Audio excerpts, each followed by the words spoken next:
Kuhanin mo yung papel. Oo. Tapos patong mo dun sa table. Ika ako to din. Ha? Ha? Sabi. Ah! No.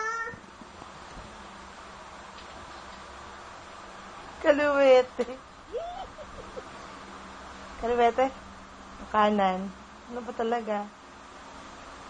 Wow, ang ganda naman humawak ng lapis. Ganda naman.